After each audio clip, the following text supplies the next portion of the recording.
या ठिकाणी धाराशिव मतदारसंघामध्ये अजित पवार गटाच्या नेत्या अर्चना पाटील यांचा आज उमेदवारी अर्ज दाखल करण्यात येत आहे। याच पार्श्वभूमीवर महाराष्ट्राचे उपमुख्यमंत्री अजित पवार देखील या ठिकाणी आलेले आहेत। आपण या ठिकाणी बघू शकताय राणा जगजितसिंह पाटील आहेत, त्यांचं स्वागत महिला करतायत। दादा, उमेदवारी अर्ज दाखल करण्यात येत आहे, काय सांगाल?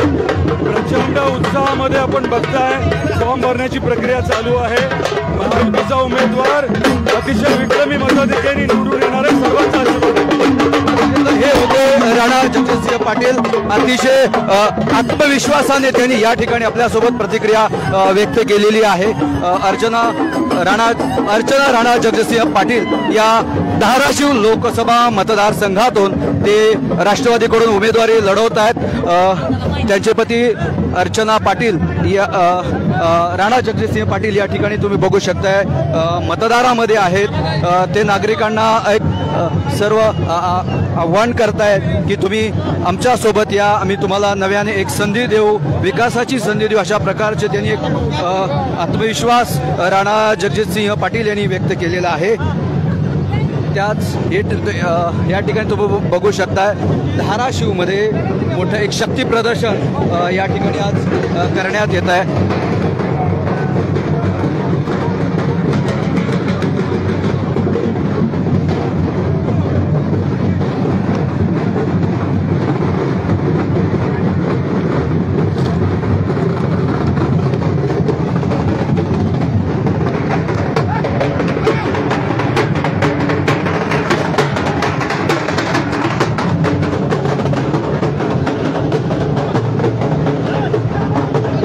या ठिकाणी अनेक महिलाही या ठिकाणी आहेत ज्या की लेडीज क्लबच्या माध्यमातून अर्चना पाटील यांनी आपला एक महिलांमध्ये वेगळा ठसा उमटवलेला आहे।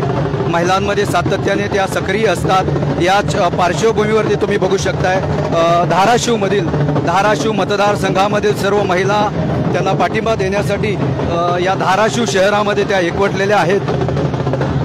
काही आपण महिलांशी संवाद साधण्याचा प्रयत्न करूया की नेमकं अर्चना पाटील आणि महिलांच्या संदर्भात त्या कशा प्रकारच्या त्यांची व्यवहार आहे, हे आपण त्यांच्याशी चर्चा करूया।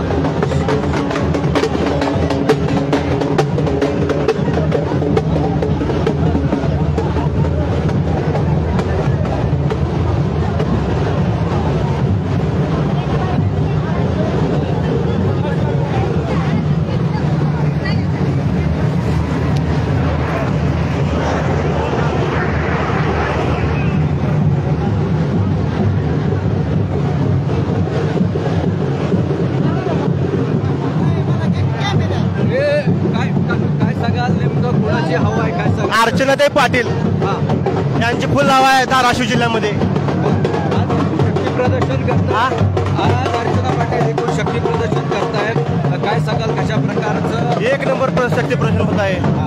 खूप पब्लिक आहे, खूप गर्दी आहे। आम्हाला अर्चनाताईवर पूर्ण विश्वास आहे, आमच्या धाराशिव जिल्ह्याचा काहीतरी विकास करतील। नक्कीच या ठिकाणी तुम्ही बघू शकता मतदार अतिशय जागरूक आहेत। बार्शीचे राजाभाऊ राऊत आलेले आहेत। सर, काय सांगाल या ठिकाणी उमेदवारी अर्ज आज भरण्यात येतोय, आज तुम्ही आलेला आहात, काय सांगाल? निश्चितपणानं आमचा महायुतीचे उमेदवार आमच्या भगिनी अर्चनाताई पाटील यांचा विजय निश्चितपणानं आहे। कुठलीही काळजी करण्याचं कुठलं कारण नाही।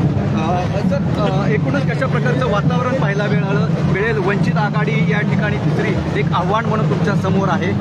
विद्यमान खासदार येथील एक मोठं तगडं आव्हान तुमच्या समोर आहे, याकडे कसं बघताय? मूळ माननीय देशाचे पंतप्रधान नरेंद्र मोदी साहेब यांनी संपूर्ण देशभर केलेला विकास आणि त्यांच्या मार्गदर्शनाखाली आदरणीय शिंदे साहेब, फडणवीस साहेब आणि अजितदादा हे करत असलेलं राज्यामध्ये काम सर्वसामान्य जनतेला, शेतकऱ्यांना, दीनदलितांना, गोरगरिबांना मिळत असलेली मदत, मिळत असलेला न्याय, या दृष्टिकोनातूनही मुळात जे आपली देशाची सक्षमपणानं संपूर्ण जगभर एक उंच अशी होत असलेली प्रतिमा, या सर्व गोष्टीकडे भारत देशातील जनता पाहते आणि त्यामुळं माननीय नरेंद्र मोदी साहेबांना तिसऱ्यांदा पंतप्रधान करण्याकरता या ठिकाणी अर्चनाताई पाटील ह्या प्रचंड मताने या ठिकाणी निवडून येणार आहेत, त्यामध्ये कुठलीही अडचण असणार नाही. नक्कीच हे होते बार्शीचे राजेंद्र राऊत. त्यांनी पंतप्रधान नरेंद्र मोदी हे तिसऱ्यांदा पंतप्रधान म्हणून या पदावर विराजमान होतील अशा प्रकारची भावना बार्शीचे आमदार यांनी व्यक्त केलेली आहे. हा एक जनसमुदाय अर्चना पाटील यांच्या समर्थनामध्ये आलेला आहे.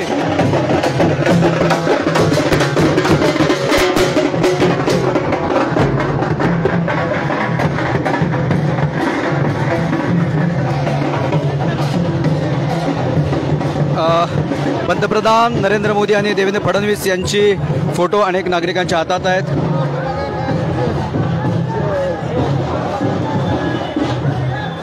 पाठीमागं जर तुम्ही बघू शकता आता या रॅलीला म्हणजे अर्चना पाटील यांचा उमेदवारी अर्ज आज दाखल करण्यात येत आहे. या पार्श्वभूमीवरती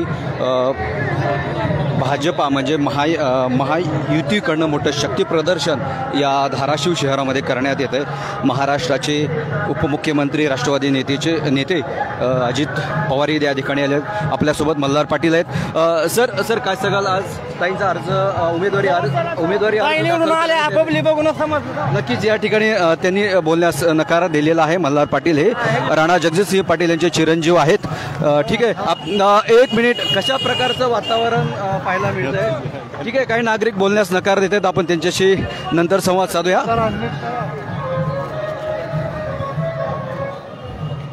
एक मिनिट, काय सांगाल, या ठिकाणी अर्चना पाटील यांचा उमेदवारी अर्ज आज दाखल करण्यात येते, कशा प्रकारचा प्रतिसाद पाहायला मिळतो? चांगला प्रतिसाद आहे, चांगलं लोकांवर उत्सुक आहे जनतेत, आणि लोक आणि आमचे कार्यकर्ते लय उत्सुक आहेत. अजून त्याच्यामध्ये काय येणारच अर्चना पाटील यांनी निवडून तर येणारच आहेत, त्याच्यात काही शक्य नाहीत. असं म्हटलं जातं की देशातला मुसलमान हा भारतीय जनता पार्टीच्या विरोधामध्ये आहे, तर धाराशिवचा तसं देशाचा बोलण्या पडते तसं काही बी नाही. मी स्वतः मुसलमान आहे, त्याच्यात काय नाही. जबाब एकूणच देशातील मुसलमान हा भारतीय जनता पार्टीच्या विरोधामध्ये असं म्हटलं जातं. एकूणच चित्र आता मी स्वतः, माझं नाव अक्रम खान पठाण आहे. मी औसा शहराचा भाजपचा शहराध्यक्ष, अल्पसंख्याकाचा शहराध्यक्ष आहे. यावरूनच हे प्रश्नाचं उत्तर मिळतं तुम्हाला की मुस्लिम सुद्धा भाजपसोबत या ठिकाणी उपलब्ध आहेत.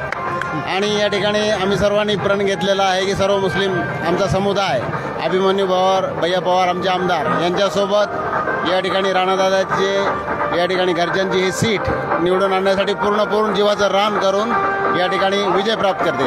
विद्यमान खासदार इथे ओमराजे निंबाळकर ते म्हणतात, मी ज्यांना फोन केला त्यांनी जरी मला म्हटलं फोन उचलणे हा खासदाराचा क्रायटेरिया नाही. फक्त फोन उचलणे म्हणजे खासदाराला यासाठी निवडून दिलेला नाही की त्यांनी प्रत्येकाचा फोन उचलावा. त्यासाठी त्यांनी किती योजना शासनाच्या, सेंट्रल गव्हर्नमेंटच्या किती योजना आमच्या मतदारसंघात आणल्या. आमचे या ठिकाणी अभिमन्यू भैया पवार साहेब औसा मतदारसंघाचे भाजपचे या ठिकाणी हे असून 2400 कोटीपेक्षा जास्त निधी औसा मतदारसंघासाठी उपलब्ध करून दिला. कम्पॅरेटिव्हली या ठिकाणी जर ओमराजेंनी आम्हाला या ठिकाणी कुठं निधी किती उपलब्ध करून दिला हे जर सांगितलं, थोडक्यात 50 लाख सुद्धा निधी जर उपलब्ध करून दिला असेल तर आम्ही त्यांच्यासोबत आहोत. ते म्हणतात आम्हाला 5 वर्ष संधी दिली, गेली 40 वर्ष तुमची सत्ता होता तरी धाराशिवचा विकास झालेला नाहीये. आता तुम्ही किती विकास केला ते सांगा ना. आता तुम्ही तर 5 वर्ष या ठिकाणी होतात ना, तर तुम्ही काय काय विकास केला ते सांगा. फक्त फोन उचलणे हा विकास नव्हे. तुम्ही कोणत्या शासनाच्या योजना या ठिकाणी आणलेल्या आहेत, सेंट्रल खासदार म्हणून काय काय या ठिकाणी तुम्ही काम केलेलं आहे ते सांगा. फक्त फोन उचलतो याच्याशिवाय त्यांच्याकडे दुसरं कामच नाहीये, पर्यायच नाही त्यांच्याकडे. ठीक आहे, नक्कीच या ठिकाणी तुम्ही बघू शकता जे विद्यमान खासदार ओमराजे निंबाळकर जे आहेत त्यांचा जो उमेदवारी एक मिनिट ओमराजे निंबाळकर यांच्या संदर्भात बोलायचं गेलं तर सातत्यानं ते फोन उचलणं हे खासदार एक उमेदवारी ओमराजे निंबाळकर हे सातत्याने फोन उचलतात. फोन उचलणं हे त्यांचं काम नाही, अशा प्रकारची प्रतिक्रिया अजित पवार गटाच्या नेत्यांनी भारतीय जनता पार्टी आणि अजित पवार गटाच्या कार्यकर्त्यांनी ओमराजे निंबाळकर यांच्या संदर्भात ही प्रतिक्रिया दिलेली आहे. तुम्ही या ठिकाणी बघू शकताय जे महाराष्ट्राचे उपमुख्यमंत्री अजित पवार या अर्चनाताई पाटील यांच्या यांचा उमेदवारी अर्ज दाखल करण्यात येणार आहे. त्याच्यासाठी महाराष्ट्राचे उपमुख्यमंत्री अजित पवार त्याचबरोबर भारतीय जनता पार्टीचे प्रदेश अध्यक्ष चंद्रशेखर बावनकुळे हे देखील आलेले आहेत. धाराशिवमधील राष्ट्रवादीचे अनेक नेते तुम्ही या ठिकाणी बघू शकताय. विक्रम काळे आहेत, मंत्री बनसोडे आहेत, चंद्रशेखर बावनकुळे आहेत, या उमेदवार अर्चना पाटील या ठिकाणी आहेत. हे शक्तिप्रद महाराष्ट्राचे उपमुख्यमंत्री अजित पवार या शक्तिप्रदर्शनासाठी आलेले आहेत. तुम्ही या ठिकाणी बघू शकता.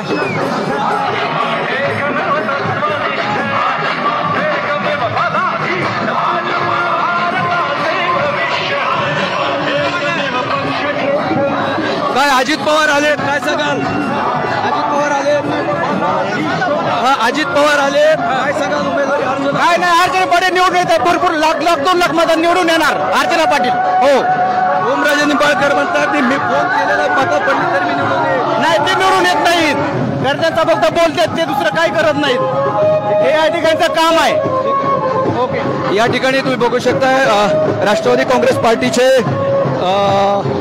आमदार जे तालुक्याचे विक्रम काळे आहेत, त्याचबरोबर राष्ट्रवादी महाराष्ट्राचे मंत्री संजय बनसोडे आहेत. हे अशा प्रकारची एक रॅली या धाराशिव शहरामध्ये महायुतीकडनं काढण्यात आली आहे.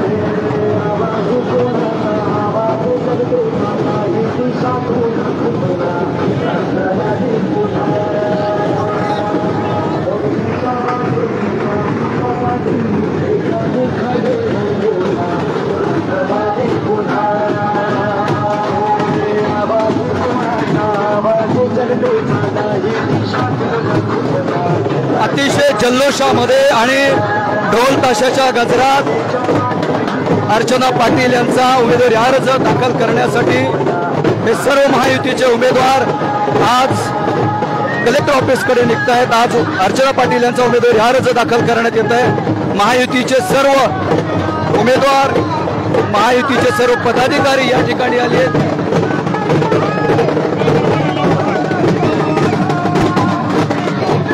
मनसेने देखील या ठिकाणी धाराशिवमध्ये महायुतीला पाठिंबा दिलेला आहे. या ठिकाणी तुम्ही बघू शकता.